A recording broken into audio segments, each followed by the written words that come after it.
주님의 이름으로 사랑하고 축복합니다. 오늘 하루도 하나님과 동행하고 주의 말씀이 우리 안에서 운동력 있게 요동쳐 기쁨과 평강으로 인도되기를 간절히 소망합니다. 오늘 읽은 예레미야는 여전히 하나님의 심판의 메시지를 선포하고 그 임하게 될 징계와 그 참혹한 현장을 전달하고 있습니다. 좋은 말만, 복받은 것만, 기쁜 것만 전하면 좋겠지만, 그러나 오늘 말씀에 나와 있는 것처럼 하나님을 아는 것이 정말 중요한데, 하나님은 사랑의 하나님이시지만 정의와 공의의 하나님이시기 때문에 그렇습니다. 오늘 25절 읽은 말씀 가운데는 여호와의 말씀이니라 보라 날이 이르면, 이런 말이 있습니다. 이제 선지서에, 특별히 소선지서에는 이 날에 관한 이야기가 많이 나오게 됩니다. 그날, 그때, 그날은 심판의 날이기도 하지만, 그러나 믿는 백성에게는 구원이 선포되는 날, 그날을 많이 선포하고 있는데요. 오늘도 우리가 날이 이르면, 사실 그 날이 이르면 우리에게는 기쁨이 되어야 되는데, 오늘 본문에는 이스라엘 백성들이 참혹한 현장을 목도하고 애곡하고 곡하는, 그러니까는 장승곡을 부르는 사람들을 곡하는 이 전문 곡쟁이들을 불러오라 말하고 있습니다. 왜 그렇습니까? 그 나라가 멸망당하고 참혹하고 비참한 상황이 이르렀기 때문입니다. 눈물을 쏟아내는 그런 안타까운 상황이 연출되기 때문이라는 것이죠. 하나님은 이 상황을 펼쳐 보여주고 전달해 주시면서 이 경고의 메시지 가운데 생각하라 합니다. 17절 말씀에 그 백성들의 너희는 생각해 보고라고 말씀하는 이유는 충분히 안다는 거예요. 우리도 답답한 심정이 있을 때 상대에게 그런 말을 하잖아요. 너 왜 생각이 없냐? 청소년기 아이들에게 생각 좀 하고 살아라. 이런 말 하는데, 충분히 생각하고 깨달아 알고 행동을 고치고 바로 할 수 있을 텐데 이해와 납득이 되지 않는데, 마치 하나님이 그 백성들에게 생각해보라 이렇게 말씀하는 거예요. 이 참혹한 현장이 눈앞에 펼쳐졌는데 하루라도 속히 회개하고 돌이켜서 그 생명 구원받아야 될 텐데 그러지 못하는 것이 너무나 안타까운 것이죠. 이것은요, 무감각과 무지이지요. 징계와 심판 앞에서 그 임박함에도 불구하고 죄악이 넘쳐나는 것을 돌이켜 회개할 줄 모르는 것입니다. 우리 가운데도 인식하지 못하는 사람들의 안타까움이 있잖아요. 그럴 때 우리는 정말 답답해하죠. 생각 좀 하고 우리가 좀 고치고 돌아서자. 너무나 무감각해짐이 없는지 우리는 한번 먼저 돌아봤으면 좋겠습니다. 생각해보라라는 말이 비단 저들의 말만은 아닐 겁니다. 중요한 것은 그들이 울고 울어야 될 때 곡한 그 처참한 곡할 수밖에 없는 상황들을 보아야 되는데, 그때 그것이 오히려 지혜 있는 것이다 라고 이야기를 하는 것입니다. 23절의 말씀입니다. 지혜로운 이건 그렇지만 말기로 바라는 것이지만 18절에 눈물을 흘려야 되는 그 답답한 상황, 그럼 우리는 스스로 돌아봐야 되는 거예요. 공동체도 사회도 나라도 직시해야 됩니다. 죄악이 넘쳐나는데 그 죄악이 넘쳐나는 상황 가운데서도 안타까운 모습을 그냥 눈여겨보고 그냥 아무 생각 없이 지나가서는 안 된다는 것이죠. 17절 마지막에 불러올 보녀는 지혜로운 부녀라고 그렇게 얘기를 하고 있는 것을 보게 되죠. 부끄러움을 당하겠다고 얘기를 합니다. 이어서서 부끄러운 날들이 오고 안타까운 일이 임하기 전에 우리가 세상을 바라보며 죄악 속에서 심판을 받는 것들에 대해서 세상이 멸망을 당하고 나라와 전쟁으로 나라가 없어지고 많은 사람들이 죽임을 당하고 포로로 끌려가고, 이 과거의 모습이 아니라 현대 모습에서도 일어나는 모습인데, 우리가 그것을 그냥 팔짱 끼고 바라보는 것이 아니라 그날이 임하기 전에 그들도 복음을 받아들이고 그들도 예수를 받아들여서 하나님이 원하시는 뜻이 이 땅에 무엇을 원하시는지를 바라보고 돌아서야 된다 이것이죠. 그런데 중요한 것은요, 우리는 이렇게 보면 남 얘기만 하는데 우리는 스스로를 돌아봐야 돼요. 내가 그 멸망받을 일을 하고 있지는 않는지, 내가 지혜롭지 못하고 부끄러운 일 가운데, 그리고 내가 생각지 못하는 안타까운 일이 없는지 우리는 늘 겸손하게 스스로를 먼저 돌아봐야 될 것입니다. 그래서 중요한 것은 그 도움, 그 필요가 그 도움의 필요가 우리 스스로 우리 개인일 수 있다는 것을 알아야 된다는 것이죠. 주변에 어떤 하나님이 깨닫게 하시는 일들이 있으면 인식하고 돌아올 수 있는 우리가 되길 간절히 바랍니다. 19절 애곡하고 통곡하는 모습을 보는데요. 처절하게 뭐라고 말합니까? 망하였구나. 우리가 크게 부끄러움을 당하였구나. 이렇게 얘기합니다. 그런 날이 오기 전에 우리는 깨닫기를 원한다는 것이죠. 스스로에게 하나님의 징계를 피할 수 있다면 하나님의 징계를 피할 수 있는 것이 또한 은혜와 복이지 않습니까? 그런 일이 임해야 되는데 이스라엘 백성들이 그렇게 생각을 자기들 마음대로 하고 애곡하고 통곡할 일이 임할 수밖에 없었던 일이 23절에 있었는데요. 23절 함께 읽어볼까요? 시작.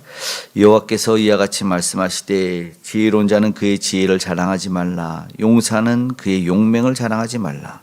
부자는 그의 부함을 자랑하지 말라. 하나님께서 하지 말라 말합니다. 왜냐하면 이 이유가 뭐냐면 하나님이 아닌 이것을 의지했기 때문입니다. 지금도 동일하죠. 자기들의 지혜, 그러니까 세상 지혜를 따라갑니다. 이렇게 하면 잘 살고 이렇게 하면 부해질 거고 이렇게 하면 건강해질 거고 막 그런 말을 나름 하더라고요. 어떤 이는 소금을 먹어야 이 전해질이 있어서 되고 어떤 이는 자기도 박사고 의사인데 소금을 먹으면 안 돼. 육지로 올라와서 바다에서 멀어졌기 때문에 소금을 저장해서 그것이 맛있는 줄 알아서 오히려 해가 된다. 도대체 무슨 말인지 몰라요. 어떤 사람은 천지를 분간하는 것 같아요. 텔레비전 매스컴에 나오는 어떤 이 신박한 사람들은 뭐 점 보는 사람들이에요. 미래를 예견하는 것 같고 거기에 다들 혹하고 놀라는 모습들이 나타나고 있어요. 근데요, 이 모습들이 하나님이 날이 이르면 그들도 걷어갈 수 있다는 거예요. 용맹을 보면 알아요. 용사는 용맹을 자랑하지 말라. 지금 한창 흥행 중인 영화를 보면 권력을 잡는 얘기가 나오거든요. 근데 그 앞에 10월 26일에 막강 권력, 최강 권력인 줄 알았던 사람이 총 한 방에 무너져 버렸어요. 그 말이 맞는 것 같아요. 자기가 그 권세와 권력을 지키지 못하고 그 용맹을 자랑하지 못합니다. 그리고요, 부자는요, 그런 것도 똑같습니다. 오래 살 줄 알았어요. 어떤 한 재벌은 이 세포도 막 외국에서 막 수술을 받고 오고 새로운 피를 주입하고 이러면 장수할 거라고 그랬어요. 그러나 얼마 못 가더라고요. 그것이 아니었어요. 결국은 그들이 의지했던 것이 이런 지혜, 세상 지혜와 세상 용맹 권력을 그리고 그 부를 그러면 내가 모든 것 다 갖고 나를 스스로 철옹성을 만들고 지킬 줄 알았는데 아니었어요. 변하지 않는 것, 시들지 않는 건 주의 말씀이었고 꽃은 다 시들었어요. 권세는 10년을 못 갑니다. 화무 11원, 건불 10년이었습니다. 그런데 인생이 깨닫지 못하는 것이었죠. 그래서 하나님이 답을 주는 게 24절이에요. 24절 말씀 읽어보겠습니다. 자랑하는 자는 이것으로 자랑할지니 곧 명철하여 날 아는 것과 나 여호와는 사랑과 정의와 공의를 땅에 행하는 자인 줄을 깨닫는 것이라. 나는 이 일을 기뻐하노라. 여호와의 말씀이니라. 하나님이 진노하시고 분해하심에도 불구하고 기뻐할 일이 무엇인지를 알려주십니다. 오늘 우리는 어쩌면 속히 돌아서야 될 것이 바로 이런 모습이 아닐까 생각합니다. 여기서 보면요, 할례받지 않는 자와 할례받은 자 모두가 다 동일하게 심판 앞에 섰다는 것을 말합니다. 언약을 가졌더라도 혈통이 좋다 할지라도 하나님은 죄인은 죄인일 뿐입니다. 잘못한 사람은 잘못하고 무할례자일지라도 하나님을 사랑하고 기뻐하며 하나님이 구원해내서 그를 하나님의 백성으로 편입시킵니다. 그가 바로 다윗의 혈통했던 라합이 되고 룻이 되고 다말이 되는 거예요.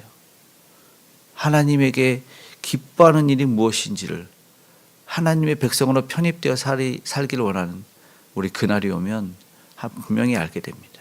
특별히 그날이 오기 전에 우리가 심판이 아닌 징계가 아닌 하나님의 사랑을 받는 저와 여러분이 되었으면 좋겠습니다. 오늘 우리가 그렇게 기도하고 하나님의 관심 안에 있는 무관심하고 무지했던 그 삶을 떠나서 하나님의 관심과 하나님의 기뻐하는 모습 안에 살아가는 저와 여러분이 되고 또 그들을 위해서 아직 모르는 이들을 위해서 기도할 수 있는 오늘 하루가 되기를 간절히 소망합니다. 아멘. 기도하겠습니다. 사랑의 아버지 하나님 감사합니다. 오늘 하나님이 기뻐하는 그 일을 행할 수 있는 우리가 되길 간절히 소망합니다. 겉모습만이 아니라 우리 중심이 진심으로 하나님을 사랑하길 원하며 우리가 의지했던 것에 수정이 일어났으면 좋겠습니다. 그날이 이르기 전에 우리가 깨닫게 도와주시고 주님이 기뻐하는 그 모습으로 은혜와 복받은 사람으로 아버지 하나님 우리의 향례와 빛을 발하여 어두운 세상 가운데 좌절하고 낭망한 이들에게 전할 수 있게 도와주시옵소서. 세계 열방 가운데 이제 하나님 테러와 기근과 전쟁이 멈추길 소망합니다. 저들이 예수 그리스도를 알게 하시고 아버지 거저받은 은혜로 아버지 이 땅 가운데 삶의 목적을 다시 발견할 수 있도록 도와주시옵소서. 하나님의 은혜가 우리 특별히 복음 전하는 선교사님들에게 임하기를 소망하오니 주께서 역사하시고 동행하여 주시옵소서.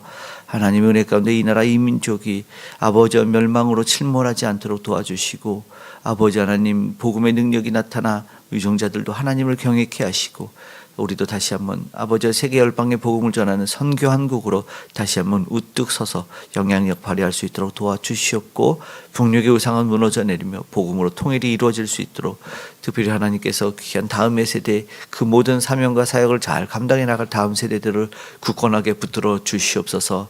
오늘 사랑하는 우리 믿음의 성도님들에게 강건함을 더하시고 그 모든 삶의 영역에 동행하시고 함께 하시므로 말미암아 추운 날씨가 아니라 따스한 날씨로 아버지의 기쁨과 감사가 넘쳐나는 날이 되게 그 가정 가운데 그 산업의 현장 가운데 함께하여 주시옵소서. 오늘도 간절히 기도하는 기도의 제목에 가장 선하고 좋은 것 귀한 것으로 응답하실 아버지 하나님을 기대하며 고마우신 우리 주 예수님의 이름으로 기도드리옵나이다. 아멘.